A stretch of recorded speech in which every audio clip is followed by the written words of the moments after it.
play with madness? The prophet stared at his crystal ball. Can I play with madness? There's no vision there at all. Can I play with madness? The prophet looked and he laughed at me. Ha! He said, can I play with madness? He said, you're blind, too blind to see. This is the Community Solutions Podcast. Jason Bradley, Andrew Richter, episode 53. Profound. Yes. Madness. The only madness I know is macho madness. Well, that's not bad. Ooh, yeah. That's the only madness I know. good. That's right. I'm a figuring and I'm a thinking nothing's going to stop. One half of the mega powers. Yeah, dig it. I'm going to take it all. Yeah. Been doing that impression for 30 some odd years. Well, you're doing pretty good. You got that one down. Maybe we'll have to create a character on the podcast. And hopefully you don't get an aneurysm from doing that for too long. I hope not. I might, though. I can feel the blood vessels bursting already.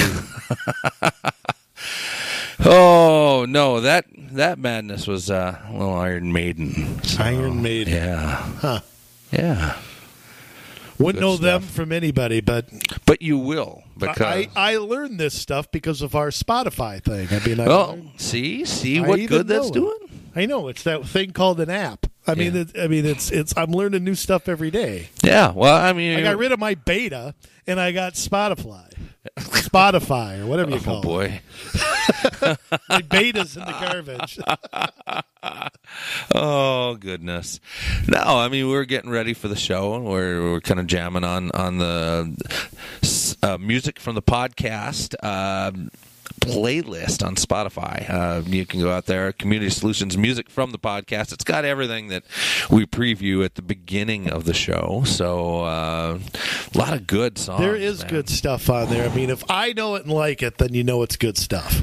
Well, it's widely known. It's good rock and roll music. So it'll be good. I'm telling you guys right now, get out there and subscribe to that, and you pass the hours away, and it'll just help you to think about all the things happening at the local level that make you so angry that you want to change it. It'll get you motivated. If our podcasts don't get you motivated enough, I mean, well, there is that. Yeah. For me, I have to listen to music to tone it down. You know, I turn on some Bring of that it down to a tone level. it down. I see. Yeah. Put on some of whatever we have. Some there. Michael Bublé. No. Whatever, Yeah, Milli no. Vanilli. It's okay. Well, Yeah. Neither of which is on the that's true. Spotify playlist. I need to make that clear right now. I'm not saying it won't ever happen. But I'll be singing the Milli Vanilli because they won't be. Well, somebody's got to do it. Hey, the original Milli Vanilli. You know who it was? And I say this with a little bit of reluctance. Yeah. Because I really love David Cassidy. Right. But it's the Partridge Family. They're the original Milli Vanilli. I mean, I've heard Danny Bonaducci talk about how people would say to him, "Hey, when are you coming? When's the band coming to our town?" It's like, no, we don't exist. It's a TV show. So, Yeah. But I like David Cassidy a lot. I know he passed away recently, but Yeah. he was outstanding. Especially later, he played a Vegas show. I don't know if people know this, but he played a Vegas show in the 90s. I saw some of it on YouTube when he passed away, and he put on a really good show. So I like him. But, yeah, the Partridge Family is the original Milli Vanilli. They don't let just anyone into Vegas. Yeah, well, that's true. Hey, I like Wayne Newton, too. Yeah. I don't have a lock of his hair, but I like. Oh boy. I think we'll not talk about your crazy stalking habits in this episode. Yeah, let's leave it at that. No, well, I mean, music is great, and I know we talk about it a lot, at the beginning of the episodes. You were just telling me you had went down and at one of the local casinos, not in Vegas, and you saw a good show. Yes, the Winter Dance Party up in Mille Lacs. My wife and I did a little Valentine's weekend and saw this group of guys that put on the Winter Dance Party, which, of course, is famous for Buddy Holly, Richie Valens, and the Big Bopper. J.P. Richardson, who was the Big Bopper, who, of course, were killed in 1959. And Dion and the Belmonts were there, too. Mm-hmm. Dion didn't take the flight, but they had a winter dance party that went through the Midwest back in 1959. And I'll tell you what, I went up, I know their music. Buddy Holly is hard to not know, and who's never heard La Bamba? Right. Who's never heard Chantilly Lace? I mean, but I didn't think I'd have as great of a time as I did. They were very good. They kind of are impersonators, but you wouldn't know it from listening to them. They were outstanding. I mean, I have to say, the average age of a person there, I think some of them were at the Winter Dance Party back in 1959, but that happens at casinos sometimes. That does happen. There were some younger people there. The guy who played the Big Bopper was really funny. The guy who played Richie Valens was outstanding.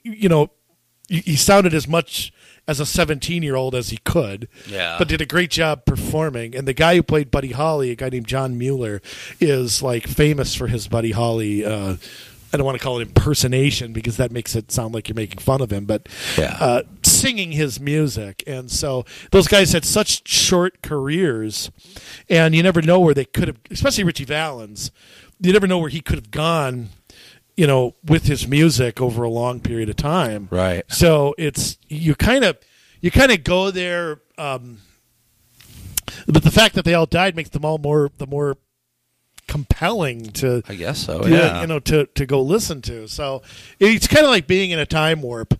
But it was a great show, and I had never seen a show at Mille Lacs before, like I told you off the air. Yeah. I mean, I've only been to a handful of concerts in my life, too. I just never been a big concert goer. I used to go to First Avenue when I worked it down in the Valley. When I was in college, I used to get tickets to go to First Avenue all the time. And I saw Soul Asylum, I saw Yo La Tengo, I saw, not exactly my favorite music, but people who, they put on good programs. And I saw Prince, I saw Garth Brooks, I saw Page Plant, bigger venues like the Target Center.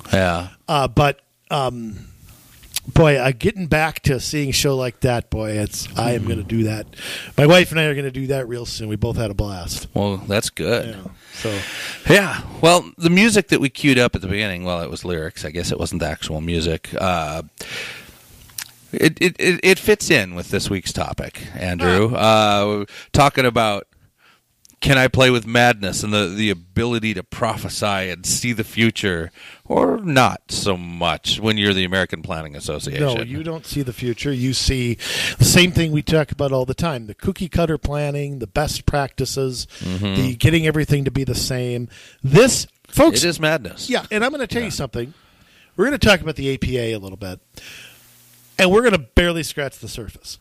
When you study the American Planning Association, we could do a show. They have, just to back up a sec, they got 21 divisions and 47 chapters. You could do a show on every one of them. Yeah. We could do a year and a half's worth of shows just on this. Yeah. Can we break that down just a little bit? So chapters, I know a lot of groups that have chapters. It's like state by state. Are there 47 states that have a chapter, or are these? It's not like that. It's based on, first off, the American Planning. It's a 501c3. Of course it is. It's a non-governmental. Yeah, a bunch of baloney. Right. They only affect everything that every local government entity does from coast to coast, and the two states not coast to coast. Right. They're divisions and chapters are not based on that. It's based on what you are into. Oh. Like there's 21 divisions. Let me get it up here. Hold on a second. Basically, the APA, it was created in 1978. It for urban planning in the United States. Now, of course, they do more than urban plan. That is true, because they influence a lot of decisions made by our friends, like at the National League of Cities, which trickle down to the state leagues of cities, which then often get translated over to your regional development organizations, which may or may not be in an urban area, and you're putting the same things in no matter where you're at. Right. So it's kind of baloney that they're into urban planning. And remember, urban. Remember what the definition of urban is. That is like Minneapolis and St. Paul. That's urban. Yes, that is urban. Now there's suburban. There's rural. There are Rural. towns, townships. Yeah. They're all defined differently. Yep. But I've said before, the goal of these groups is to take the sub out of suburban. Mm-hmm. I mean, that really, when you boil down to it, that's what they're trying to do. Right. Is take the sub out of suburban. They're a very partisan organization. They have an entire rant against the president's budget proposals because he is trying to get the federal. One of the things President Trump is trying to do, it's been very quiet. You don't hear a lot about this. Is he is trying to get. He's made proposals to get the federal government out of local government with things like community block grants, which he really cuts in his budget, and things like that. I didn't know that either. Things like enterprise zones that have been, which is another subject in and of itself. It's hard to explain. Yeah. But Minneapolis has those. Yes, it does. And he is trying to get out of that, as well as things that use, FHA loans and things like that he's trying to reduce. I mean, all in the name of not having the federal government so involved in local government. And of course, these people want everything to be the same, everything, and all that kind of stuff. So when you have that as a principle, you lose the ability to, they don't want local government to have the control that they would under the president's budget. Whatever you think of the president, I'm not debating that. I'm just saying we've had these things for a long time. Right. And the president's trying to get some sort of control over it. Yeah. And, of course, the professional planners want all the free money and all that kind of stuff. And that's sort of the hang-up right now between that. Right. And the American Planning Association really is not just satisfied with the U.S. of A. In fact, they offer opportunities for anyone, anywhere with a commitment to planning, and connect nearly 40,000 individuals from more than 70 countries currently. That's a wide net. That's not really America. I mean, even if you brought in everywhere in North America, South America, Central America, that's not 70 countries. Right. Pretty much. I mean, that is a worldwide. And they do look to places like Europe for examples of how to do things, or, this is the latest trend. This is what they've implemented over here. And whether it makes sense over here or not, or whether we want it or not, this is what they use to craft public policy. And these are the people that one of the things that you can do is you can join as a student. Yes. You can join this to make a career out of it if you are already into this as a job. And I'm not saying all these people are evil, or I'm not saying that. Right. They may not know they're being manipulated here, but it is disingenuous how they portray themselves. And the power that these folks have. I mean, the American Planning Association is quoted and looked to in damn near every comprehensive plan or regional plan that you can find in the United States. Oh, without a doubt. I mean, they are where even like the National League of Cities gets a lot of their stuff from the APA. Yes, they do. So it's sort of it's a big deal. And I want to say, join a division. Now, when I say a division, I'm not talking about the East, West, the North, South, the Pacific. That's not what they are. They are a division of what the APA offers as training. Okay. City Planning and Management Division. They have a County Planning Division. They have an Economic Development Division. They have a Federal Planning Division, an International Division, Latinos in Planning Division, a New Urbanism Division. I'll get into that in a second. That's scary. Private Practice Division, which is basically the stuff we did before, the PPPs. Yes. Where you get major corporations to work with the government to control us all. Women and Planning Division, Sustainable Communities Division, Small Town and Rural Planning Division. So they have all these divisions that you can join.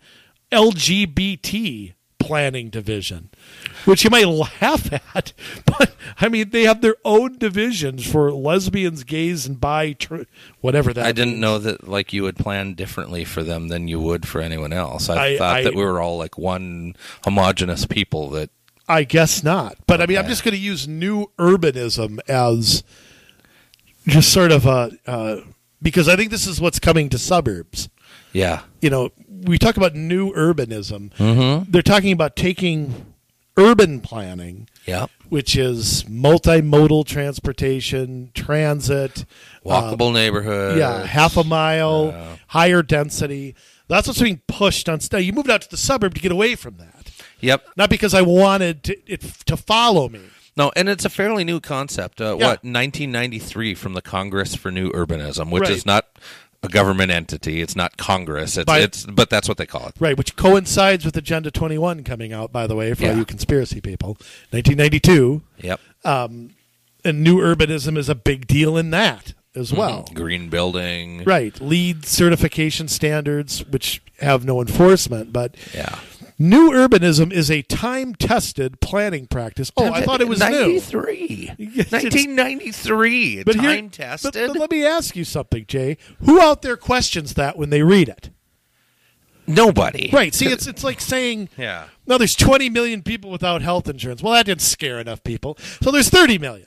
No, there's 40 million. Does anybody bother to check and see and how the government figures that out? Yeah. Like unemployment? Do you know how many people do you think know how unemployment's figured out in this country? Almost probably 1%. Yeah. They just hear a number and nobody challenges it. Right. Phony numbers get time tested my arse. So that incorporates interrelated patterns of land use, transportation, and urban form to create communities that foster the most desirable characteristics of human habitation. That could be a tongue twister. And what are these desirable characteristics? Oh well, I know you desire this. Oh, yeah. Neighborhoodliness. Neighborhoodliness? Yeah. Oh, neighborliness. I'm sorry. Oh, neighborliness. I don't see the hood in it. Hey, neighbor. They took off the hood. It just had neighborliness. Neighborliness. How can you make that happen? I don't know. I guess you force everybody to live in the same house or something. Bad neighborliness versus good neighborliness doesn't matter, or is it just... Remember, we have smart growth and dumb growth. Yeah. So maybe Well. that's it. Where the hell am I? Oh, there I am. Okay. Environmental sustainability. Your favorite? Economic efficiency and prosperity, historic preservation, participation in the civic process, and human health. So, new urbanism solves all those problems. Well, and does this sound like anything that we've ever talked about before when talking about the Thrive 2040 plan or the Develop Minnesota 2016 plan? Livable streets arranged in compact walkable blocks, a range of housing choices to serve people of diverse ages and income levels, schools, stores, and other nearby destinations reachable by walking, bicycling, or transit service. An affirming human-scaled public realm. They live in some other realm, apparently, where where appropriately designed buildings define and enliven streets and other public spaces. Sometimes they call this placemaking. Sometimes they call it open streets, living streets, complete streets. It's all part of the same garbage. Right. It's the different thing packaged in a different way. Not to say that some things don't work in some areas, but we're referring specifically to when you take a concept like this and you just kerchunk. Yeah. We're going to put it there. Kerchunk. We're going to put it there. Kerchunk. And it's the same thing, suburb after suburb, city after city, small town after small town, and it doesn't always fit. Right. And remember what Johnny Cochran says, it doesn't fit, you must acquit. Now, here's somewhere about new urbanism. Yeah. Separated land use and excessive traffic and parking provisions have resulted in increasing air and water pollution and decreasing in natural environments, lack of accessibility among children and the elderly, lengthening congestion and commuting time, rising public service costs, reduced civic involvement, and declining health. Really? So if people drive they're not as civically involved. Didn't people drive 50 years ago? Yeah, I guess so. Yeah. What about, here's a conundrum. What about if you're driving to take transit? Oh, yeah, no kidding. So is that driving bad? The parking, to park to take transit. If you drive and have parking, maybe that's why Robbinsdale doesn't want all that parking over there, because it's not good for the new urbanism. Oh, let me get to the LGBT area here. It's a forum of exchange of ideas. No, it's not. It's a you're going to do this forum.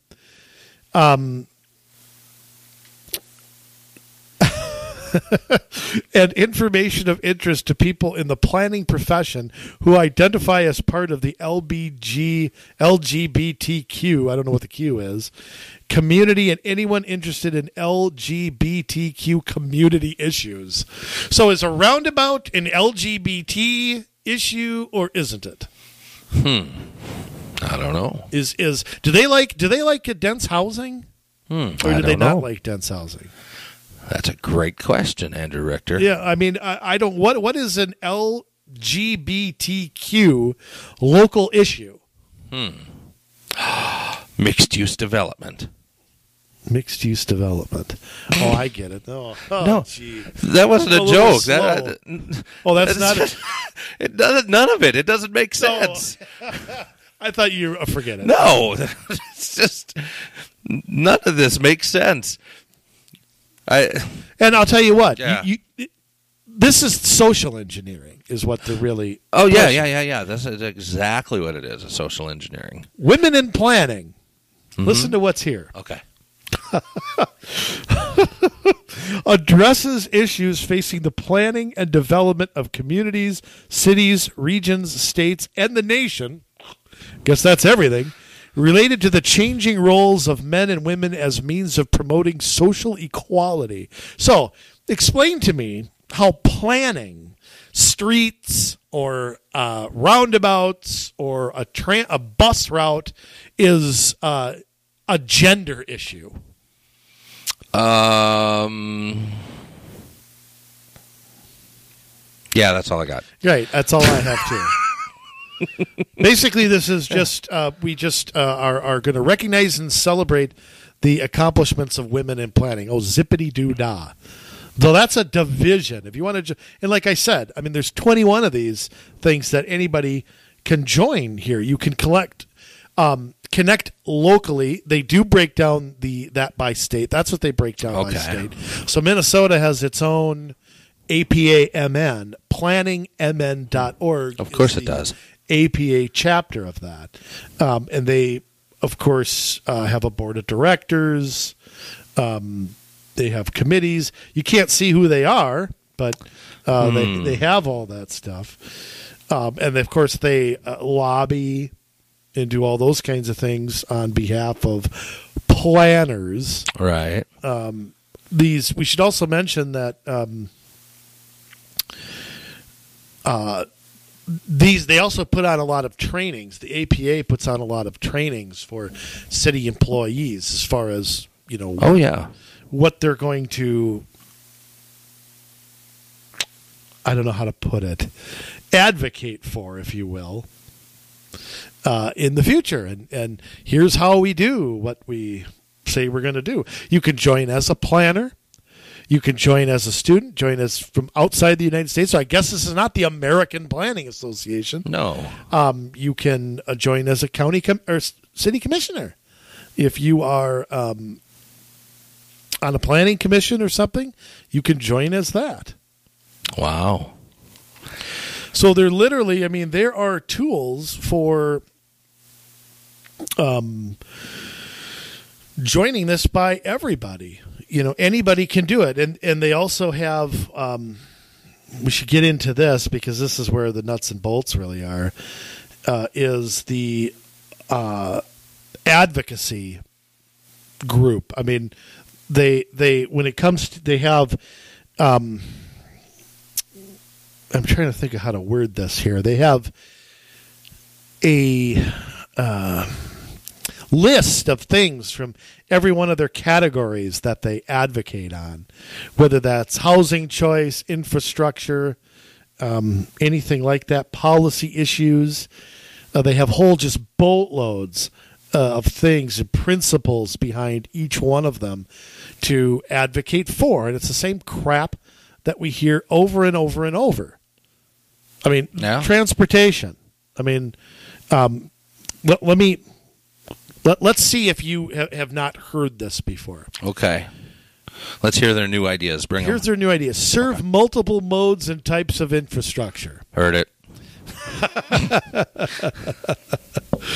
But basically, it's the same type of thing over and over and over. Right. Drive by local visions and strong regional planning. Yeah. So they back the regional planners. Yep. The vision and values of local representatives are best represented and advanced by shifting decision-making to local communities. Oh, that's interesting because President Trump's trying to do that, yet they're advocating the opposite. Right. And empowering, listen to this, empowering regional planning for guiding investments and engaging citizens. Yeah, the Met Council sure engages citizens, you morons. Oh. Regional planning is at the heart of the federal transportation policy planning process. So building on regional institutions is a big, big thing.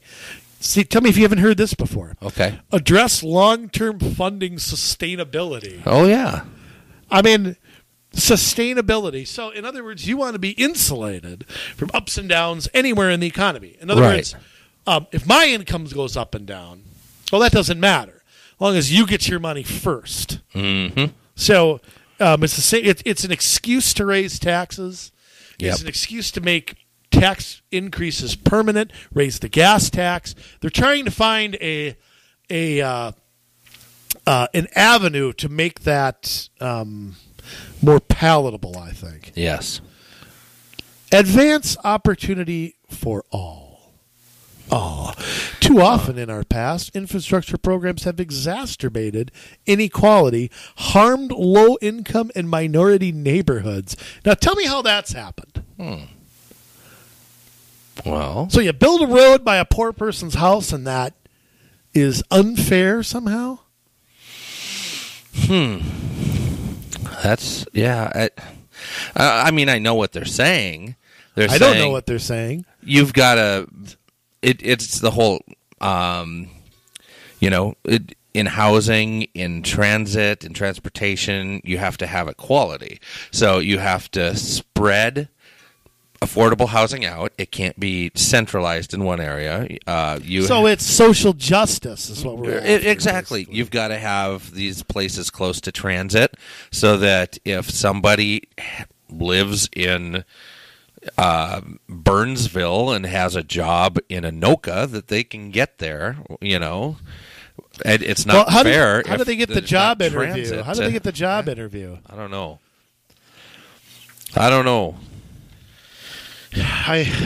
It's amazing because I was reading something on Twitter the other day. I don't know if you had ever heard the story. There was a guy that lived in Detroit, and he was walking, I guess, 21 miles to work. Mm-hmm. No, I didn't hear that. It was a while ago. Eventually, people do that in the winter, I guess, but that would take a long time to walk. So I wonder if he stayed close and came back on the weekend. I don't know what he did, because that seems like an awful long time to walk in one day, and I don't know. A couple of hours a day each way. Oh, more than that, 21 miles. Oh. Yeah, 3 hours maybe each way. That if you're a marathon runner, yeah, that's how long it takes to run a marathon, which is what 23 6 miles, 28 miles. You're right. Something like that. No, you're right. So anyways. Hope we didn't bring a lunch. Eventually, people in this community, something bonded together, bought him a car. But there is a community in between where this guy lived and where he works. Apparently, that the government wants to build transit lines through there, and one community is not wanting the transit lines to run through their community, and they're being labeled as racist. They're being labeled as hating the poor. They're being labeled as every dirty name in the book because, all of a sudden these are... But that's what it's come down to. Yeah. Policy differences. It's. I mean, this is how whacked it's gotten.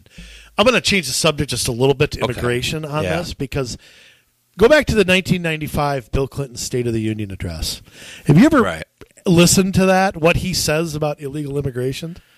I can't remember it. That was a long time ago. If I wrote it down, you would think President Trump said it, and you'd call him a racist and blah, blah, blah. Right. But Clinton basically went on to say that, immigrants have... taken our jobs and they've worked for less money, and that's kind of a half truth, I think. I mean, I think it's the truth, but I think there's more to it than that. Yeah. And basically called on an end to illegal immigration. Now, this is how far it's gone in the past 20 years. Now, if you want any control on immigration, any kind of order, any kind of say no to anybody on earth. Yeah. You are now a racist or a bigot or anything like that. And it's the same thing here. If I don't want a light rail line, a noisy, busy, well, actually, they're not that busy, line running through my backyard, or that I have to sit and wait at every 10 minutes that it goes by, and I see it go by and it's 80% empty. Yeah. Then now I'm a racist, I'm a sexist, I'm a bigot, I'm a homophobe. That's how nuts and how... People's political differences are almost being criminalized. Yeah. I mean... Well, that's the idea. It is the idea. It's to shut people up. Yeah. So they're afraid to speak out against something. Because then they get their way. Yeah, and then the person who speaks out gets labeled and all that. We're going through it right now with the tragedy in Florida. With if I don't support gun laws, then weapons are already illegal. Mm-hmm. Well, it's kind of like our drug laws. Have they stopped anybody from doing drugs? No. So how is more laws the answer? Well, and that's the thing. Should Chicago be murder-free with all the laws that they have against guns? Yeah. But if you don't support it, then you don't care. You're this or that. You don't care about kids. You have blood on your hands. I had somebody tell me I had blood on my hands because I support the Second Amendment. Oh. Which I didn't know was optional to support. Right. So that's our political discourse now. So the idea that this is what they've made it about. Social justice. At one point, the public transit was about a city like New York, where you really can't drive over there. No. Very hard. Okay? I don't think I would want to. But like I've said before, the subways were built to combat that. You didn't build the subways first. Now we have the opposite type of view where we're going to plan to build this. Mm-hmm. We're going to subsidize everything around it. We're going to get you all in a box that you can't get out of. And we don't want you to get out of it. Yeah. We don't want you to drive anywhere. We don't want you to live in another. We don't want your family to live somewhere else. We don't want you to go to the lake. We don't want to do anything. We want you to just stay in this box. And if you don't support it, you don't care about the environment, you don't care about old people, you don't care about kids, you don't care about black people, you don't care about LGBT people. Mm-hmm. That's where we've gotten. That's how dumb this has gotten. Yeah. Yeah, it's crazy, All right, there's my rant. There's one rant. One rant. I don't think you're done. I don't think I am either. Can I say one more thing about this here? Yeah, we got time. It's still early. We always have time. Still early in the podcast. We're good. Embrace and support innovation. Now, let me tell you what their ideas are on that. Okay. I'm all for innovation. Let's hear about it. Well, innovation doesn't come from a planning association. It comes from the private sector. Let's get that straight. Right. APA doesn't invent anything. No. So that in and of itself is absurd. Listen to this. Recent years have seen rapid emergence of new transportation technologies. They have? We're going back to trains. That they use trains. It's like the electric car again? Before cars. And businesses advanced in the use of data analytics So I guess we've hired baseball general managers now. And, quote, smart, unquote, infrastructure. There seems little doubt that we will see autonomous. Autonomous? I don't know what the hell that word is. Autonomous, yes. Vehicles. That's what it sounds like. Autonomous vehicles, yes. And other new technologies implemented soon. Yeah, whatever we're going to. In your dreams. Mm-hmm. Self-driving cars, well, it'll happen. It'll happen very, very slowly. Over 100 years if it happens. I think it's going to be faster than that. Just seeing the rate at which technology doubles, and it gets faster all the time, that doubling rate. But let me throw out a scenario that none of these planners think about. Yeah. The only way that's going to happen is if people want to buy them. Yeah, that's true. So and that's what I was going to say. Right, that's the caveat. It's got to have public acceptance. We've had electric cars for how long now? Mm-hmm. There's charging stations at the Quick Trip I go to. Yeah. I don't see anybody using them. No. So if nobody wants to buy it, we can have the technology all we want. Right. I enjoy driving. I like driving. Yeah, I do. My too. wife likes it when I drive her around. I told her that I will spend a lifetime driving my princess everywhere. Okay? That's awful nice of you. I know, but I enjoy it. Yeah, that's She good. likes reading her book when we're driving up north or whatever. Yeah. I mean, people have to, and I understand that we went from a horse to a wagon to a train to a car to a plane. Right. Which took hundreds of years to happen, by the way. Yeah. And happened in a decade. Right. And could something like this happen? Yeah, it could. But it will only happen if the vast majority of Americans make it happen. Right. And the adoption rate for this stuff, I mean, currently is pretty slow. I mean, we look at solar panels as an example. How long have we had solar panels? They're still not very efficient. The adoption rate is not very high. They are going to get better. They are going to become more efficient, and they're going to get cheaper, and people will use them more. And I'm all for that because right now we have energy monopolies out there that I don't think that's good. Yeah. I think people should have choice. Right. So I'm not against that. But again, an idea is one thing. Getting getting millions and millions and millions of people to do this is not so simple. Yeah. I mean, we've had buses for how long? Do a majority of people ride the bus? No. We've had what do you call the hybrid cars? Yep. How long have we had those? What percentage of people buy them? I don't know. Not real high, is it? No. There's some. But there's not many. People have just chosen, can I tow my boat in an autonomous? I mean, I suppose so. You'd have to. You look at the designs of these things; they look like Herbie. You get a family of 5 in there. I mean, there's. I don't know. I think there's a lot to be worked out here, and I just don't buy that that's coming. No, it'll take soon. time, and especially with the speed. No matter what the speed of technology, the speed of government is always terrible. Right. So you're going to have to make a whole set of laws and stuff like that, and so it will take a while. But I think that as we progress, I mean, that doubling rate of technology is going to speed up and speed up and speed up. I mean, the singularity will be upon us before, I think the technology will be there, whether people use it or want it is something separate. Right. I just, I mean, literally, I'm going to be blunt here. I could take a bus or an Uber pretty much anytime, anywhere that I want. Yeah. I choose not to. Right. Same here. I think I'm in the majority, and I'm going to be in the majority for a while. Yeah, I would argue that the majority of people that work downtown St. Paul or Minneapolis probably do take a bus into the city. I don't know about the majority. A lot of people drive. Those parking lots are full. Yeah. And Minneapolis is doing whatever they can to get you to not drive. Oh, yes.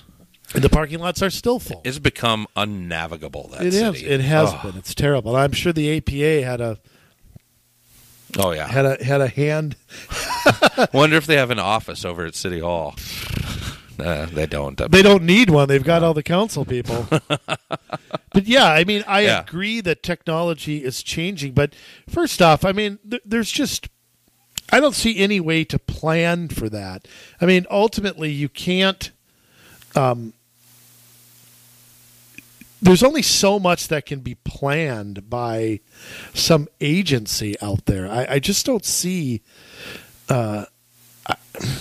I don't know. Maybe I'm just dense here, but they think they can plan everything, though. I mean, you look at it, and I'm sure we're going to go through more stuff here that you've got more. But I mean, it even goes as far as, and I would imagine at the state level, this is across the country. Like if you go to planningmn.org/planning for people, I'm sorry, you're planning for people. They're having meetings, every month in different parts of the Twin Cities area. I mean, just looking at this, 1, 2, 3, 4, 5, 6, 7 different meetings just around the metro area, where APA Minnesota Planning for People focus groups, where they allow, I don't know who goes to these things, but it's all about livability and it's about vitality. It's the same. It's the same folks who do everything. If you guys want something to do, go crash those meetings and give them your ideas. Give them a breath of fresh air. I don't think they'd like that. I don't care. That's fine. They don't have to. They advertise their meetings. It's a free country. Go. Probably. I mean, that's pretty much. I mean, they. Oh, it's not just around the metro. Sorry. One of these is in Grand Rapids, Fergus Falls, Winona. Of course, it's around the state. I mean, sorry. Again, the whole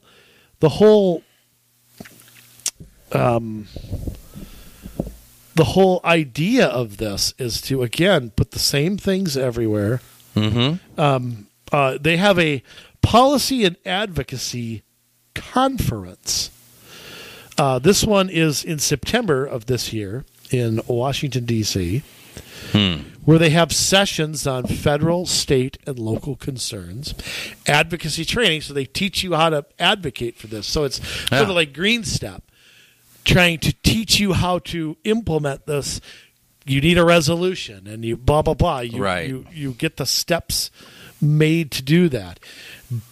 Deep dive on issues likely to impact planners over the next decade. New thoughts and policy topics that every planner should understand. In other words, we're going to tell you what the new topics are. We're not interested in hearing it. Right. We're going to tell you what you're going to advocate. So they have a policy and advocacy conference. Maybe you and I ought to fly. I've never been to D.C. I have. I don't really care to go. I had to take a shower when I left. Well, that's good. You never shower when you're here. Well. Just bring a little bit of DC home. Yeah, and there is they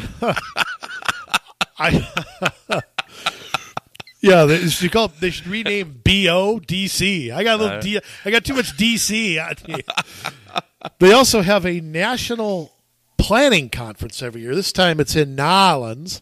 Where that is their premier event. It's April 21st through 24th, which is their big conference every year. And this time it's in New Orleans. It was in New York last year, so they have that as well. And I'm kind of curious to see who's going to be there among people. I'm sure all the states will send people. I'm sure that kind of thing. So. And one of the things they make a big deal on is networking, and again, that's a sort of a red flag to me, because that's the best practices. Here's how to get the free money. We talk about seeing the same things in every city, and it seems like we say that every single week. But you got to understand that things from the APA to the League of Cities to so on and so forth are all reading from the same book. So your people in cities are only getting one side of all of this, unless they do their own research, which most of them don't. So are you going to sign up and be a member here? Maybe I should. I don't think so. Are you sure? Yeah, I think I'm all right. I think I got better things to spend my money on. I should also say we mentioned sort of the how do you do this. They actually have an advocate's toolbox. How to get a hold of local officials, how to schedule a visit at your local APA site and things like that. They've got a whole toolkit on how to do this. Wow. So they're very, very much ahead of the game. They've spent years and years and years trying to get this thing. And, of course, they've got a career center where you can make a career out of doing all this great stuff. Yeah. And I should say, of course, they have great places in America. Yeah, I'm looking at that right now, actually. Seward neighborhood in Minneapolis is actually featured on the Great Seward. Neighborhoods. So that's good. But yeah, I mean, you look at the pictures, and yeah, there's some differences, sure. But you see in almost every picture, people are in the streets. People are. I clicked on Seward. Yeah. Okay. Here are their defining characteristics and features. Okay. I don't know what Seward is, but they take pride in celebrating diversity, of course. Seward offers. What is Seward? The only Seward I know bought Alaska. It's a neighborhood in Minneapolis. Oh, is it? Okay. Yeah. I have no idea where that is. Yep. North, south? Hold on a second. It's along Hiawatha. I've been through it. Yeah, so it's down south. It's criminy. We should let our listeners know where it is, though, I guess. Yeah, you do that. I'll get into just so you can envision it in your head. What makes it a great neighborhood? You've all driven through the Seward neighborhood. Seward, not the guy who bought Alaska. It's southeast of downtown. Okay. Defined by the triangle of land bordered by Hiawatha Avenue to the west, Minneapolis Midtown Greenway. Oh, to the east. To the east, yeah. Seward offers access to a number of public facilities, parks, including Matthews Park, Matthews Recreational Center, and the Mississippi Gorge Regional Park. Don't a lot of neighborhoods have access to facilities and parks? Mm-hmm. My neighborhood does. I'm right by Medicine Lake. So I guess I'm in a great neighborhood, too. The neighborhood features biking and hiking trails. Oh, zippity-doo-dah. And a part of the Grand Rounds Scenic Byway, a 2009 APA Great Public Space. They're studying astronomy. They're taking up space. Additional bicycle infrastructure in the neighborhood includes the Midtown Greenway, the Hiawatha LRT. Is that a bike lane? No, that's transit Off-street, that makes it equitable for everybody. Yeah, I guess so. Off-street trails and a comprehensive network of on-street bike lanes. The neighborhood hosts the Seward Co-op Grocery Store and the Seward Community Cafe Co-op. Seward is a cultural hub for Minneapolis. What? Seward is connected by light rail transit and high-frequency bus to the regional jobs and entertainment centers such as downtown Minneapolis, the U of M, and the Minneapolis-St. Paul International Airport. That's funny. That's not in Minneapolis. By the numbers, 50% of residents use cars to commute, far lower than most dense neighborhoods. Well, I guess that's a reason to celebrate it. Yeah. Over 1,000 East African immigrants call the community home. So what?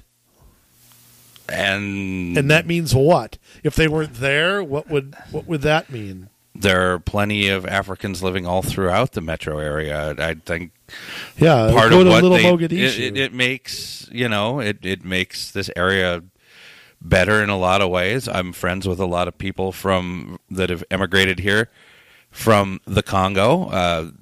They're fantastic people. I don't understand why, because they're all crammed into one area, that makes that really good. I mean, live where you want to live. If you want to live in a community together, that's great. If you want to spread out, that's great. I just if you're here to make this place better and you're here legally, I welcome you. I don't know. I don't understand. I don't get it either. And you should know that this is not just happening in blue states. Well, I mean, yeah, and of course it's not, because we already know that city planners and city managers lead a lot of city councils around this country around by the nose. yeah, And- that's an understatement. But I'm not going to read this. But Yeah. San Antonio, Texas; Greenwood, South Carolina; Missoula, Montana. Yeah. They have Bakersfield, California here. That's just a butthole on the face of the earth. Knoxville, Tennessee; San Angelo, Texas; Tucson, Arizona, or as I call it, Tucson. I think I have to apologize to the people of Bakersfield. I've never been there. It but is it's- a dump. I'm sorry, it's a dump. What makes a place great? You know, the show MASH. You know what I hate? All you people. I don't hate the people. Oh, I okay. just don't like the city. You know, you remember the show MASH? Yeah. Remember when Major Winchester joined the show? He called the 477th a boil on the buttocks of the world. Yeah. I think that's Bakersfield. Okay. So it's just a disgusting city. Anyway, not quite Gary, Indiana, but it's close. Anyway, the APA has defined characteristics and guidelines for great neighborhoods, public spaces, and streets. The APA also considers geography, population, demographics, and setting, rural, urban, suburban. So there's actually a thing here where they talk about these guidelines. What makes great streets, Jay? What do you think makes great streets? No potholes. Limited congestion. I would say, those flashing yellow left turn lights. I like that. They're nice. I wish they'd come to Plymouth soon. Yeah. I agree. that Yeah, they're- those are good. What Okay. else? I haven't seen that on any of this. No, I'm sure that what you do see are designated bike lanes, road diets, roundabouts. In different words, but yes. Yeah. Here is their, and there's like 50 different things that they have about street character and personality. Huh. Street form and composition. How does a street accommodate multiple users and connect broader street network? Accommodate social interaction on a street? Yeah, this is what we're talking about with open streets, bigger sidewalks, allowing for people to gather. Oftentimes, closing down a street so that people can use it at certain times for parties and Okay, whatever. Here we've got your stuff. snow Here. cone machines and Hot dog vendor. yeah. Characteristics of a great street include Okay. balances the competing needs of the street: driving, transit, walking, cycling, servicing, parking, drop-offs. Huh. Employs hardscape or landscape to great effect. Right. Relates well to its bordering issues. Has urban design. So every street needs to have an urban design. To be great, it does. I mean, no more of that suburban design. No more of that rural design. Promotes Yeah. sustainability through minimizing runoff, reusing water, ensuring groundwater quality, minimizing heat islands, and responding to climate demands. How can a street respond to climate demands? I don't know about you, but every time about this time every year in Minnesota, I'm looking for some islands with some heat. Well, They want to get rid of them. I don't know what's with that. I'm take with you it. here. Yeah. They have a whole section on what makes up great public spaces. I bet they do.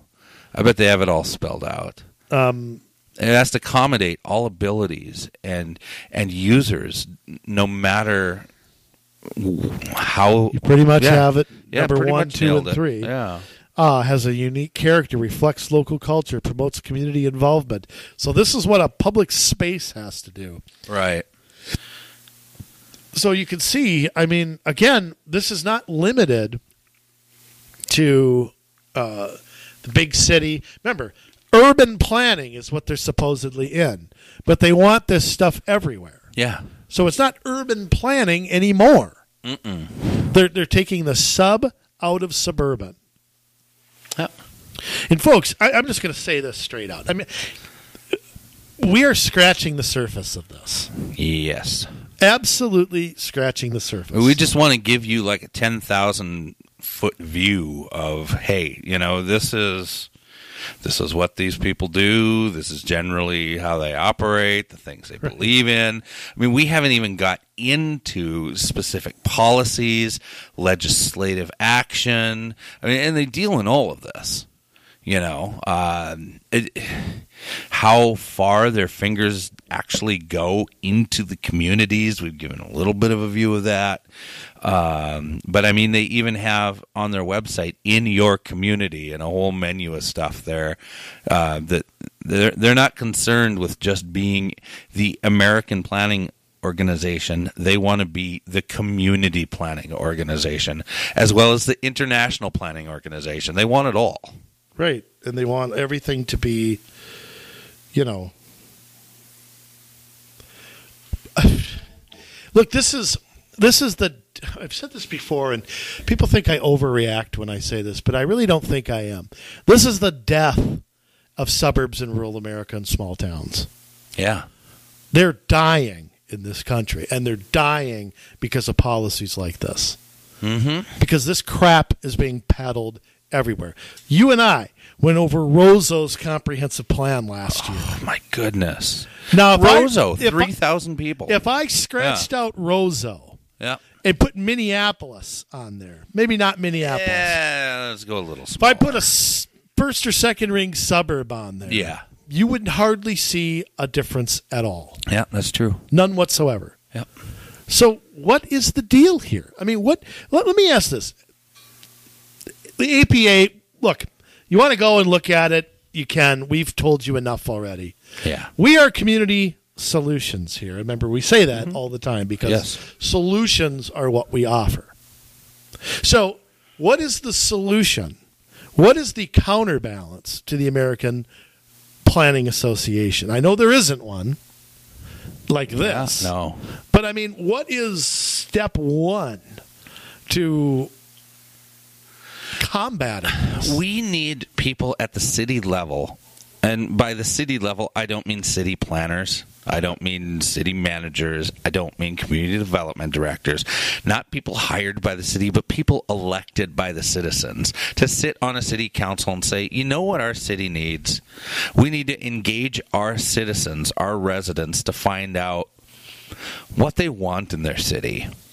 And how do we best facilitate that? You know, and each city is going to be different, and it's up then to that city council to figure out how to do that in a fiscally responsible manner and to be able to allow people to live in the kind of community they want to live in. Now, there are dangers with that as well, I think, because you have people that move into your city and they want to change it because they want it to be like the place where they came from. Hey, we need more light rail, bus routes, whatever, biking trails. You know what? Maybe this wasn't the place you should have moved and you should have done more homework. You know, I mean, there's room for a community to change. There's also, I think, certain things about a community that should not change. And you've got a lot of these people that come in and they have these expectations that, hey, these are all the great ideas I hear about. None of them are happening here. We need to make it happen here. You know, and it's ridiculous because they're often vocal. I found, though, that really doesn't come from citizens. I found most of the time it really doesn't. People who are political activists, you know, Perhaps. they may not hold an office, but yeah. I'm going to take it a step further. Yeah, we need people in local office, but you know what we need too? We need politicians on every level to get control over these government agencies. Oh, yeah. I mean, when MnDOT is making the decision that they're not going to build any more roads in the Twin Cities, that's not their call to make. No. And it's not a politician's job to carry out what MnDOT wants. That's not the other way around. Right. Yeah. The politicians are supposed to be making the policy. So the idea that the control that the DNR or whoever has over our state really needs to be combated, and we can't just stand there and argue about tax cuts. We can't just stand there and argue about a bonding bill. We've let, over the last 50, 60 years, we have designated power away from our elected, or they've given it away, or however you want to put it. Not all that's going to be solved at the local level, unfortunately. Right. I mean, in a perfect world, you're right, Jay. We'll get a bunch of people elected in these cities, and they'll put up resistance to whatever's coming, or not take the grant money, or whatever. But I think you're going to have to couple that with things going on at a higher level. Right. Now, and that's one thing when you're talking about MnDOT or the DNR, because they're government entities and they should be controlled by policymakers.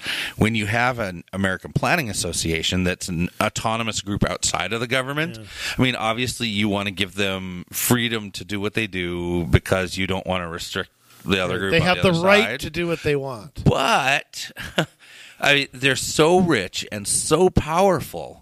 You know, they are National League of Cities, Minnesota League of Cities, the whatever livable, groups Canada we've for talked Livable about, communities. All of these groups have all of this money pouring in from all of these wealthy donors, and they get and power corporations and corporations, and so they get this voice. You know,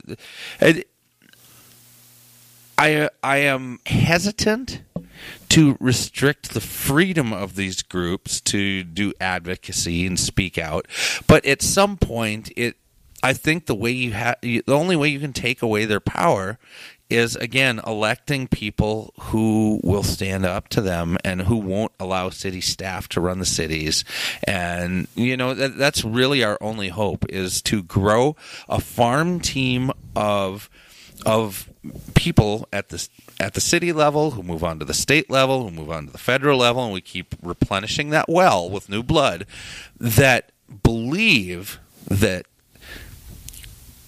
the people are the ones who govern, not the special interests, not the lifetime employees, and I think that is really the only way we stem the tide of this. Yeah, I mean, you can't take away people's First Amendment rights. No. And the American Planning Association has got the ability to petition government, just like you and I have. Absolutely. But it's so out of whack that, I feel they're the only person anybody's listening to.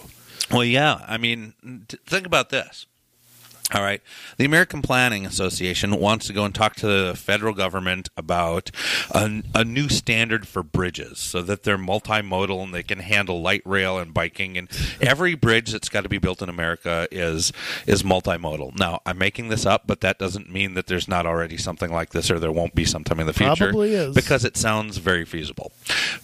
Now, let's say I decide to put a group together called Community Solutions Minnesota, and we think that that's a bad idea.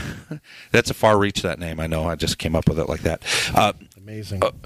What is my ability, my power to be able to go and legislate, to lobby and tell my government, I don't think that that's a good idea, and here's why, and I've got all the support. Look, no, because I don't have the billions of dollars. I don't have the backing of corporations and the backing of all these other groups. It's not a level playing field, and I don't know how you make that a level playing field.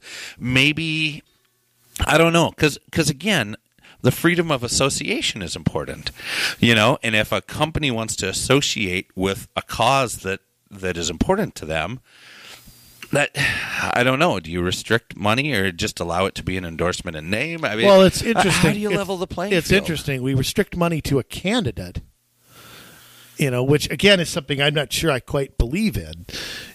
I believe in full transparency, but I also believe in the right to petition government shouldn't be limited at $300. Right. So if you do that, but yet you have PACs and things where there's unlimited money. So on the one hand, we regulate it. On the other hand, we don't regulate it. Yeah. And I would add, too, that, the real scary thing is the scenario that you just described, making bridges for all users, is not something that has to be legislated. No. It's a standard that the Department of Transportation or MnDOT or the Department of Urban Housing and Development This can is how come we're up going to with. build it. This is how we're going to divvy the grant money now. Yeah. They don't have to pass legislation. And to me, that's the real scary part. You can advocate all you want, but if these government agencies, or you have somebody like President Obama, who uses the EPA to advance standards that he can't get through Congress, then it doesn't matter our advocacy. Our advocacy doesn't mean anything if they could just pass something that doesn't pass. Right. So that's where that's where it's really out of control to me is the implementing of things without legislation. And to me, the EPA should never be allowed to do that. I don't know why Congress doesn't come in and defund them or defund these programs. I don't get that. I don't get why they keep cutting checks. I don't either. We could have such a reduction in the budget. Today, the president and Congress could say, you know what? You either remove this crap or we're not giving you a nickel. Yeah. Yep. Any program that legislates to the states or legislates to cities, you're cutting it. And I would argue, some may disagree with me on this, but I think there's a role for executive orders in this. Yeah. Because remember, executive orders exist not to make policy, but to direct the executive branch. Exactly. So, for example, I'll just throw out an example. President Trump, if he wanted to, could order the military to the border. Yeah. He's not sending them in combat. He's not sending them out of the country. Mm-hmm. Now, I don't know that that's the wisest thing to do, but what the president can't do is make new policy from that position. So the president wanted to say, look, EPA, you're not going to do anything unless legislation is passed saying you can do it. I think that's within his power. Oh, it's absolutely within his power. So there's a role there to play, too. Well, but I blame most of it on Congress because when you control the money, everything siphons from that. I mean, and if these people were worth their salt, that's what they'd be doing, coming up with a budget where it's like, and I know, in some, like in the Senate, you've got to pass it with 60 votes, and you're never going to get enough Democrats on board to strip the EDA of all its power, or the EPA of all its power. You're never going to get them to defund things that, at Department of Housing and Urban Development that you're just not. So, your hands are kind of tied in that respect, but I think there are ways to chip away at it. You can't take it all away in one day, but I think that you can reverse the trend little by little bit. Probably. And I don't know what's going to reverse this because, like I've said, when business and government get in bed together, we're effed. Sorry, but we are. Yeah. Education, I guess, is the best. And, they also control the public perception of things. I've said this before. If it's one group claiming they're saving the earth and the other group appearing to be against that, the argument's lost before the argument started. Yeah. So it's, I don't know. The APA is just go there and read it for yourself. We could do a show on every one of these things, but it's just we're going to stroke out trying to do it. And maybe we'll take them one by one over time. And Probably. We're going to need something to tell you about every week. It's brutal. See, we have the fun job. Don't you want to be us? Don't you want to research this stuff and tell the world about it because it's just so invigorating and positive and we got a great job, don't we? Oh boy. Love going to work every day, don't we? I do, because I tell you this, I would rather be on this side of the battle fighting for what's right, fighting to see sanity return than I would be just taking orders on the other side. Yeah, the mind-numb robots, they're out there. But, I think it's going to take a whole culture change, and maybe that can happen. I don't know. I'm skeptical that it's going to happen in most places. I think you can win some battles here and there, but we're against a monster, a worldwide monster. The elites and the power brokers in this world view us as their serfs in a way, and we can either join them or we can kick them in the crotch. So, there's not much of an in-between as far as I'm concerned.